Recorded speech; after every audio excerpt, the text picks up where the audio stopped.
Bismillah. Qad aflahal mu'minun. Sesungguhnya beruntunglah orang-orang yang beriman. Alladzina hum fi salatihim khashi'un. Yaitu orang-orang yang khusyuk dalam salatnya.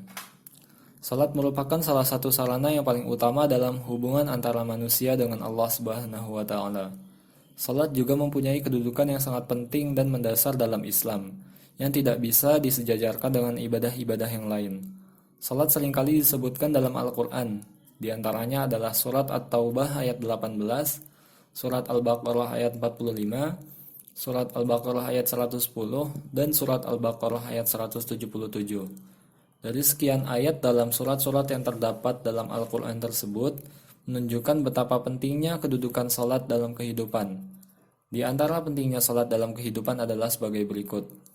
Yang pertama, salat adalah tolak ukur amal, yang berarti bahwa kualitas amal seseorang ditentukan oleh salatnya. Hal ini seperti disebutkan dalam hadis Rasulullah yang diriwayatkan oleh Abu Daud dan Tirmidzi. Hal pertama yang akan dihisab kelak di hari pembalasan adalah salat. Apabila baik salatnya, maka akan baik pula amal-amal lainnya.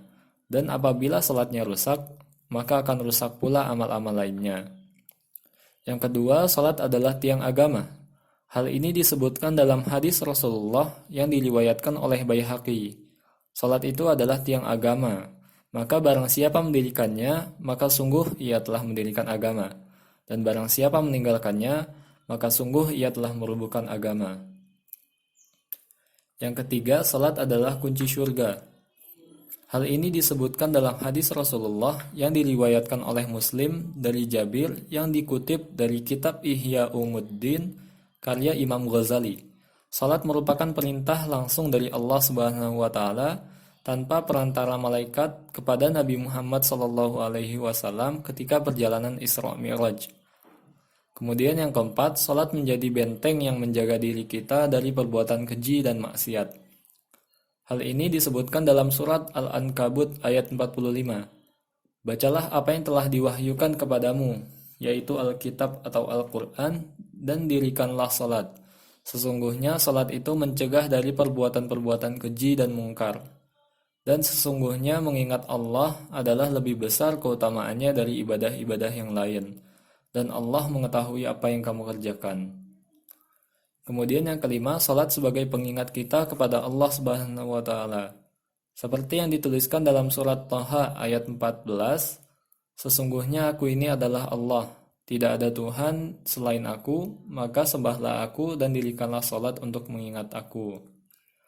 Bahkan Rasulullah dalam sebuah hadisnya menegaskan kembali bahwa salat merupakan pembeda atau pembatas yang tegas antara seorang muslim dengan orang kafir.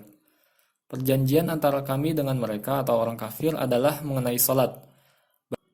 Hadis riwayat Ahmad, Abu Daud, At-Tirmidzi, An-Nasa'i, dan Ibnu Majah. Senada dengan hadis tersebut, Umar bin Khattab juga menyatakan, tidak ada Islam bagi seseorang yang tidak menegakkan salat. Dari ulasan di atas, sudah seharusnya sebagai seorang muslim kita harus menaruh perhatian yang sangat besar dalam menjalankan salat. Dengan sebaik-baiknya, dengan penuh tanggung jawab, dan bukan sekadar rutinitas atau penggugur kewajiban. Dengan demikian, kita akan menjadi orang-orang yang akan mewarisi surga firdausnya Allah dan